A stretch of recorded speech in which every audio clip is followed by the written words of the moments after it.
Hello friends, welcome back to my channel Lipi's daily entertainment.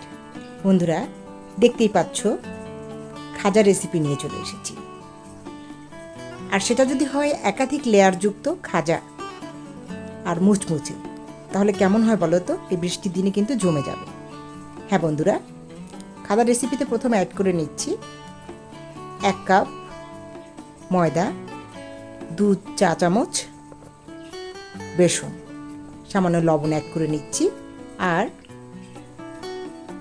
5 table চামচ তেল add করে নিচ্ছি। ভালো করে সমস্ত উপকরণ মাখিয়ে নিতে হবে এবং মাখিয়ে নিচ্ছি আমি। এই ফাঁকে তোমরা যে সকল বন্ধুরা এখন পর্যন্ত আমার চ্যানেলটি সাবস্ক্রাইব করোনি, অবশ্যই সাবস্ক্রাইব করে চটপট বসে পড়ো। দেখো কিভাবে মুচমুচে, ক্রিস্পি আর টেস্টি খাস্তা গজা তৈরি করছি।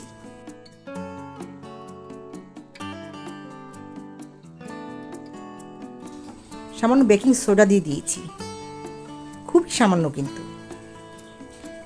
এবার ভালো করে সমস্ত উপকরণগুলোকে মাখিয়ে নেব। মাখানো হয়ে গেলে অল্প অল্প করে জল দিয়ে একটা সুন্দর সফট স্মুথ ডো তৈরি করে নেব। খুব বেশি শক্ত হবে না, খুব বেশি নরমও হবে না, এই ধরনের একটা ডো তৈরি করে নেব।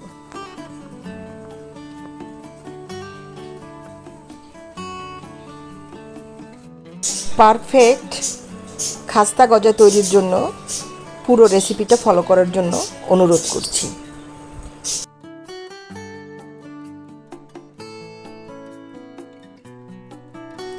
হ্যাঁ বন্ধুরা, হয়ে গেছে। এবার কিছুক্ষণ রেস্টে রেখে দিব। তার জন্য হাতে কিছুটা তেল লাগিয়ে তারপর 5-7 মিনিটের জন্য আমি এটাকে রেস্টে রেখে দিচ্ছি।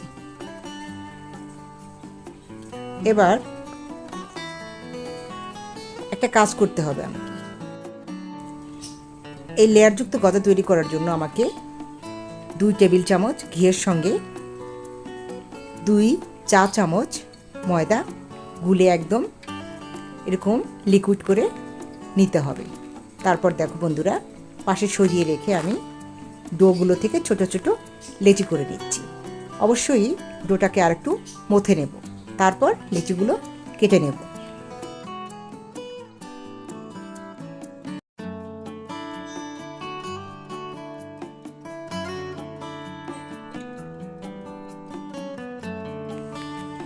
এবার ছোট ছোট করে লেচি কাটছি আমি।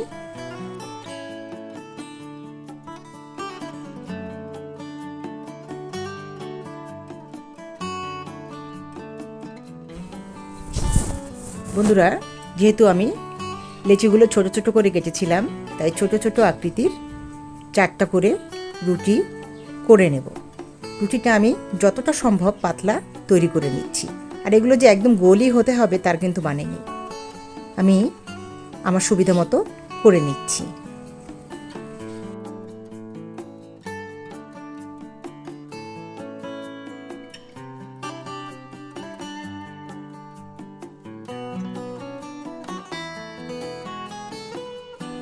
একে একে আমার 4টা রুটি কিন্তু তৈরি হয়ে গেছে। এবার এগুলোকে অন্যভাবে প্রসেসিংয়ের পালা। এবার যে ঘিটা দিয়ে ময়দা দিয়ে আমি একটা বেটার তৈরি করেছিলাম, সেটাকে উপর থেকে এভাবে চামচ দিয়ে ছড়িয়ে মাখিয়ে দেব এবং তার উপরে ছড়িয়ে দেব কর্নফ্লাওয়ার। কর্নফ্লাওয়ার দিলে ভিতরটা আরও একটু বেশি ক্রিস্পি হয়। এক্ষেত্রে যদি কর্নফ্লাওয়ার না থাকে, তোমরা কর্নফ্লাওয়ারের পরিবর্তে ময়দা অ্যাড করে নিতে পারো। এভাবে একটা রুটির উপর দিয়ে প্রথমে ঘিয়ের বেটার, তারপর কর্নফ্লাওয়ার ছড়িয়ে দিয়ে আরেকটা রুটি এর সঙ্গে অ্যাড করে নেব। এভাবে দেখে নেওয়ার পালা যে একটার উপর একটা, একটার উপর একটা, এভাবে করতে করতে আমার 4টা রুটি কিন্তু আমি একই প্রসেসে সেট করে নেব।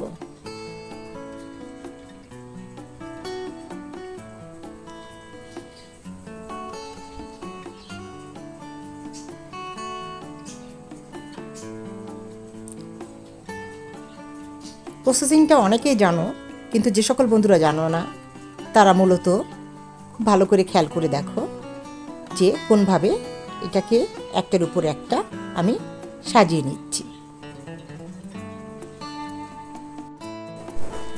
একটার পর একটা রুটি সেট করে দেওয়ার পরে দেখো বন্ধুরা আমি কিভাবে রুটিগুলোকে টাইট করে মুড়ে নিচ্ছি এভাবে।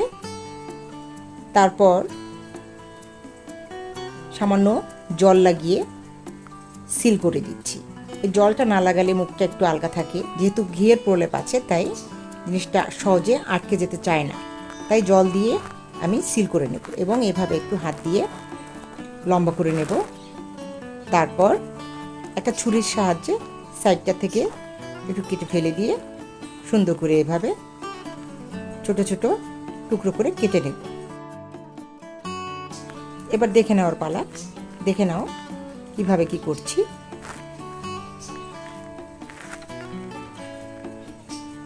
এভাবে হাত দিয়ে একটু চাপ দিয়ে হালকা প্রেস করে একটু বেলে নেব। যতটা হালকা চাপ দেবে ততটাই ভালো হবে। আমার চাপটা একটু বেশি ডিপ হয়ে গিয়েছিল, যার জন্য ওই লেয়ারগুলো একটু কম বোঝা গিয়েছে আর একটু পাতলা হয়েছে। তুমি যদি হালকা প্রেস করে একটু মোটা করে বেলে নাও তাহলে লেয়ারগুলোকে আরও স্পষ্টভাবে দেখতে পাবে। বন্ধুরা, সমস্ত লেচিগুলো থেকে আমি এভাবে ছোট ছোট জিভে গজার মতো আকৃতি দিয়ে গজাগুলো করে নিয়েছি। এবার লো ফ্লেমে রেখে ডুবো তেলে ভেজে নিতে হবে। একটু সময় নিয়ে ভাজতে হবে। এদিকে ভাজা হতে থাক, সবগুলো একবার উল্টে দিয়ে দেখো কত চমৎকার করে ছেড়ে আসছে ভিতরের লেয়ারগুলো। ভাজার পরে আরও ভালো, আরও মজা, আরও ক্রিস্পি হয়ে যাবে। এবার বন্ধুরা ওটা ভাজা হতে থাক, এদিকে আমি শিরার জন্য প্রস্তুতি নিচ্ছি।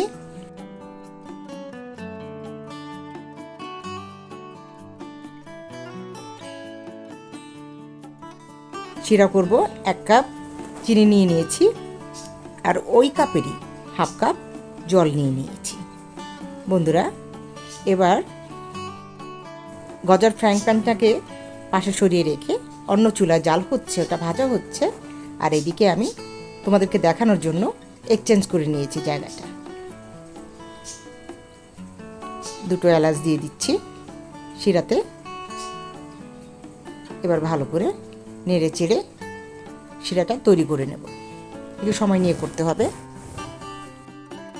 নাড়তে নাড়তে যখন খুব আঠালো একটা চিটচিটে ভাব চলে আসবে, যেহেতু আমি আজকের গজাটাকে একটু দূরে পাঠাবো, তার মানে জার্মান পাঠাবো। আমার ছোটো ভাই দেশে আসছিল, সে চলে যাবে, তাকে দিতে চাচ্ছিলাম মূলত যাতে করে সে একটু সময় নিয়ে এটা খেতে পারে। তাই একটু চিনি জমানো জমানো ভাব হলে পারে একটু ক্রিস্পিটা ভাবটা বেশি থাকবে, সে কারণে আমি শিরার ঘনত্বটা একটু বেশিই রাখছি। হ্যাঁ বন্ধুরা, চিনি শিরাটা তৈরি হয়ে গেছে। এবার পাশে সরিয়ে রেখে আমি গজাগুলোকে ভেজে নিচ্ছি ব্রাউন কালার করে। আর চিনি শিরাটা একদম জমে চিনি না হয়ে যায়, সেই কারণে ওর ভিতরে কিন্তু একটু লেবুর টুকরো ফেলে দিয়েছি, দেখতেই পাচ্ছ। আর এদিকে গজাগুলো তৈরি হয়ে গেছে, আমি তুলে নিচ্ছি। আর বাকি গজাগুলো আমি আরেক বাজে ভেজে নিচ্ছি। বন্ধুরা, গজাটা একটু মোটামুটি ঠান্ডা হয়ে গেলে, খুব গরম অবস্থায় না দেওয়াই ভালো, একটু ঠান্ডা হয়ে গেলে বা হাত সওয়া হয়ে গেলে, হাতে সহ্য হয় এই পরিমাণ ঠান্ডা হলে আমি চিনি শিরায় জড়িয়ে নিয়ে তুলে ফেলবো। বেশিক্ষণ ডুবিয়ে রাখার দরকার নেই। আর এবার আরেক জিনিস দেখো, যেহেতু আমার আগের ব্যাজের শিরায় ডুবাতে গিয়ে চিনিটা জমে গিয়েছিল, তাই আমি আর একটু জল দিয়ে আবারও লিকুইড করে নিয়ে আবারও কিন্তু আমি শিরায় ডুবিয়ে নিয়েছি। চিনি জমে গেলে চিন্তার কোনো কারণই নাই। ব্যাস বন্ধুরা, হয়ে গেছে কিন্তু আমার আজকের মুচমুচে খাস্তা গজা। এবার দেখে নাও যে কতটা ক্রিস্পি হলো, শব্দটা শুনলেই বুঝতে পারবে। দেখো